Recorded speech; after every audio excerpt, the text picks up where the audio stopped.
Recognised for her feats, Ellen was honoured with the award for Yachtsman of the Year in the UK. Things were looking rosy for the talented sailor, and in the year 2000, Ellen secured sponsorship from Kingfisher for her next race. And what a race it was! The Vendée Globe non-stop round-the-world solo yacht race is known as the toughest challenge that the world's oceans have to offer. At 24 years of age and just 5 foot 2 inches tall, Ellen was just one of 2 women competing in the 20-plus strong international fleet race. But there was another race Ellen was keen to conquer, a challenge that made all others seem tiny. The Jules Verne Trophy course stands as a perfect challenge for mankind and their sailing machines. Sailors who attempt it must cross through no less than 17 different weather systems. It requires a great deal of dedication and exceptional sailing skills. Ellen and her crew, who were all men, tackled the race without a backward glance. They faced over 26,000 grueling miles of sailing, took in the tempestuous Southern Ocean in one of the most confronting races ever. Ellen's aim was to attempt to beat Frenchman Bruno Peyron's record. In May 2002, Peyron made sailing history when he sailed around the world in 64 days, 8 hours, 37 minutes and 20 seconds, the fastest circumnavigation time ever recorded. Ellen and her Kingfisher 2 crew were not alone in their record-breaking quest. French skipper Olivier de Coursorsen had already set off on his trimaran Geronimo. However, Ellen and her crew were confident that Kingfisher 2 would rise to the challenge. But after launching Kingfisher 2, things did not go as planned. The 26-year-old and her 13-man crew were forced to make an unscheduled stop after their catamaran suffered damage to her mainsail and mast. After 3 weeks at sea, Ellen and her crew were neck and neck with the present record set by the Frenchman. But during one night she had a serious scare when her boat hit a submerged object at full speed. Although the damage was not as serious as first feared, it still concerned the skipper. Despite the worries, Ellen's fighting spirit kept them going. Kingfisher 2's position put them 31 hours and 26 minutes behind the pace set by Orange, the craft that Frenchman Bruno Peyron sailed to set the current record. With time running out, Ellen battled on, but she soon realised it was no use going on. With the Kingfisher 2 dismasted and a substitute using the catamaran's boom erected, progress was too slow. She sailed into Fremantle in Western Australia almost a fortnight after losing the mast.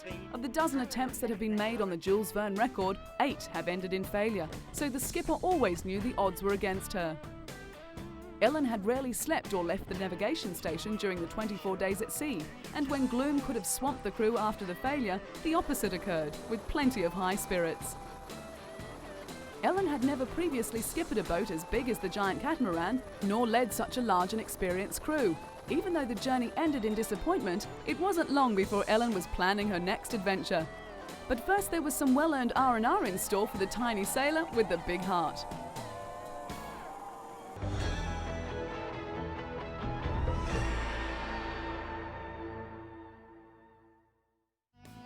Kenya's Catherine Nedereba, winner of the Chicago and Boston marathons, is a talented athlete with a strict training schedule. She begins her day at 6 o'clock in the morning, stretching, working out and running laps at the National Stadium. She thrives on the exercise, pushing herself to the limit, never thinking to miss a training session. Self-discipline is the key to this athlete's success, with a belief that all the hard work will gain rewards. After the morning sessions, when Catherine returns home to prepare breakfast for her family, her husband Anthony, an up-and-coming marathon runner himself, is also her training partner and is extremely proud of his wife's achievements. When Catherine's goal to be the first woman to go under 2 hours 20 minutes was achieved by another runner, her husband was by her side, encouraging her to go one better. And that she did, breaking the world record. After running the world's fastest marathon time in the Chicago Marathon, Catherine's recognition increased. This photograph is just one of the many mementos she has on display in her living room, along with trophies for her numerous athletic victories. When she returned home from her record-breaking run, Kenyan President Moi presented her with a Distinguished Service Medal. When Catherine isn't running, she works in administration at the men's prison in Nairobi West. She is in charge of the staff, organising filing and dispatching messages. The Kenya Prison Service is famous for employing and training world-class athletes. They also employ 3 other champions, Susan Chepkemei, the world's fastest half-marathon runner, Ruth Kootal, a top 3 finisher in the Paris Marathon, and Edith Massai, winner of the Grand Prix race in Oslo. The four, known as the Golden Girls, train together on this dusty racecourse in the Langata Forest near Nairobi. Guiding them through their paces is Kenya Prisons coach Elizabeth Olaba, whose winning formula is to train the athletes strictly to a program, never deviating from the plan. She feels that it helps strengthen the mind as well as the body. Like Wynne Catherine, she agrees that self-discipline and hard work allows them to get the most out of themselves. It is this strict discipline that has helped Wynne Catherine to win the Boston Marathon twice. It is quite an achievement, as she is the only woman to have done so. But like most athletes, it hasn't all been success. When competing at the qualification trials for the World Long Distance Championships in Edmonton, Canada, she finished a disappointing fourth.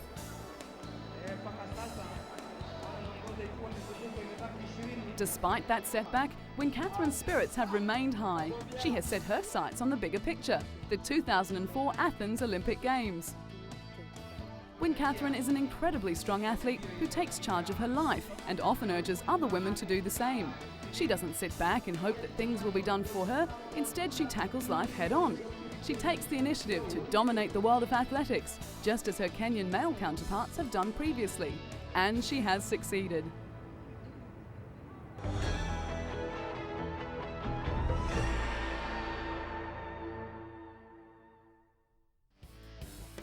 The golf course at Brobalsta near Stockholm, Sweden has a pretty impressive patron, and the members can't stop talking about her. Annika Sorenstam is blonde and blue-eyed, extremely talented, and willing to mix it with the boys. Coming from a sporting family, Annika made her golfing debut in 1982.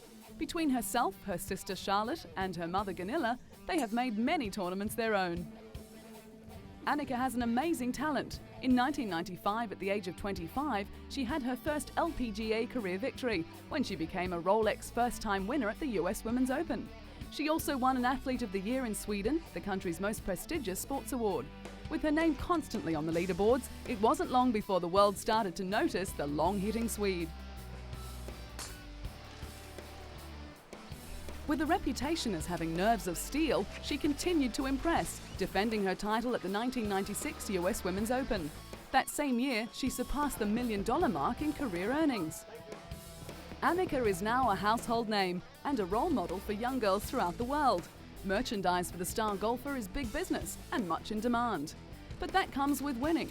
1999 saw LPGA history when she fired an 11 under during the first round of the Sara Lee Classic, as well as her first career hole-in-one. As for prize money, her career earnings skyrocketed, crossing the $4 million mark. In the first 5 years of her career, Annika won more LPGA tournaments than any other tour player. There was no keeping Annika down. In 2001, she recorded 8 wins, 6 second places, and a total of 20 top 10 finishes. She was awarded her 4th career Rolex Player of the Year award and also set new records in earnings, crossing the $2 million mark in a single season. In the Lincoln Financial Group battle at Bighorn, Annika teamed with Tiger Woods to defeat Kari Webb and David Duval, marking the LPGA's first ever appearance on US primetime television. Going where others have feared to tread, Annika accepted in 2003 an invitation to play in the Colonial at Fort Worth, Texas, becoming the first woman in 58 years to compete in a PGA Tour event. The last female to play in a PGA event was the legendary Babe Zaharias at the 1945 Los Angeles Open. While her entry had brought criticism from some male players, she had an on-course female fan club, many sporting Go Anna badges. So whether she's breaking records or hitting off with the men, no one can deny the super talent of Annika Sorenstam.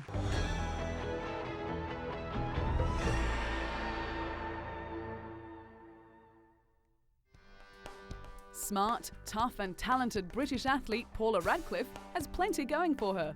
She is articulate and outspoken and just happens to be a damn good runner, making her the queen of British track and field.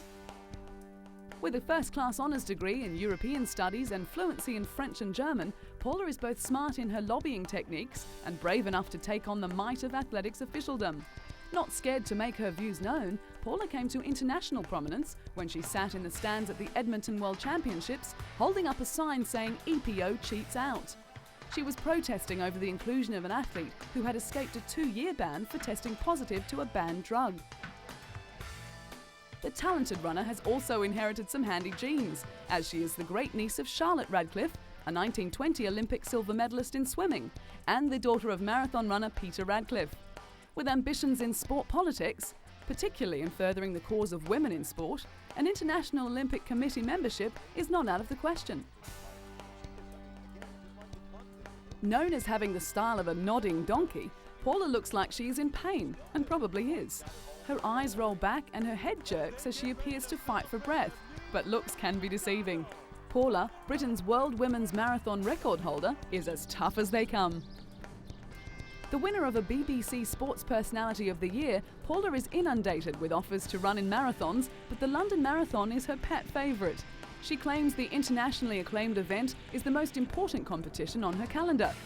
After winning and smashing the women's record in 2002 in London, she went on to become the fastest female marathon runner of all time in Chicago, finishing more than 2 minutes under world record time. With long-distance Olympic gold medals in her sights, Paula is keeping fit and healthy. But things could have been worse when she was lucky to escape serious injury when a little girl on a bicycle ran into the world champion while she was on a training run in New Mexico. Despite grazing her knees and back, Paula's rigorous training regime continued.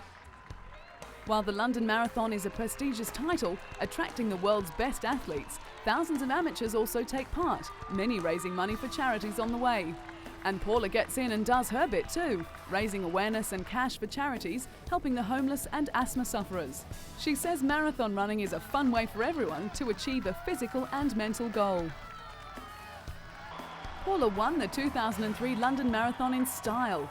In an astonishing 2 hours, 15 minutes, 25 seconds, she broke her own world record by a massive 1 minute 53 seconds.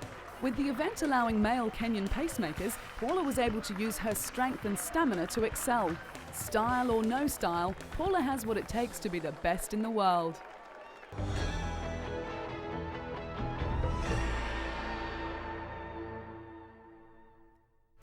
Cathy Freeman won the hearts of a nation when she won gold at the 2000 Sydney Olympics. With the pressure of her country's expectations felt, the girl from a small town in Australia ran her heart out and realised a lifelong dream. Last night, big night, amazing. One of the happiest moments of my life, actually, because my family was so happy. My husband was in tears, my mother, my brothers, my nephew. Who were there in the stadium, and I kind of sensed that I made a lot of people happy, so that made me feel really good. It had always been a goal for Cathy Freeman to run in an Olympic Games, and in 1996 she realised that dream, becoming the first Aboriginal athlete to represent Australia. At the Atlanta Games, she became the 6th fastest woman ever over 400 metres, running a Commonwealth record and winning the silver medal behind Marie-José Pérez in arguably the greatest one-lap race of all time. But it was many years ago when Cathy first discovered her love of running, competing in her first race at the tender age of 6. In her youth, she would run 12 laps barefoot around a grassy track on a regular basis. Her mother would encourage her to write out, "I am the world's greatest athlete," an affirmation which was to ring true some years later. When she was 13, she told her school guidance counsellor that her vocational plan was to win Olympic gold, a plan that was to see fruition down the track. When Cathy turned 16, she was selected to run at the Commonwealth Games, winning a gold medal as part of the 4x100 metre relay team. That win only fueled the desire to strive harder towards the ultimate goal, the elusive gold medal in an Olympic Games. When the 2000 Sydney Olympic Games finally came around, Cathy was ready to realise that goal.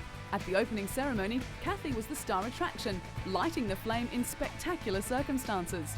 And what followed was everything she had ever dreamed of. With over 100,000 people chanting her name and running in a specially designed one-piece suit, Cathy flew home to win gold in the 400 metres final.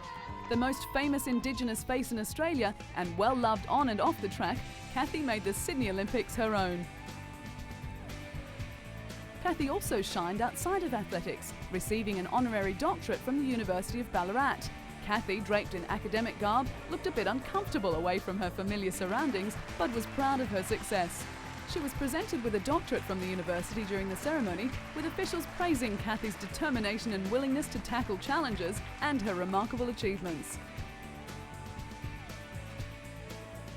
Kathy has given plenty back to the community, especially programs involving Indigenous children. Along with other sporting stars like Australian swimmer Dawn Fraser and former US Olympic hurdles champion Ed Moses, Kathy has given the children a goal in life.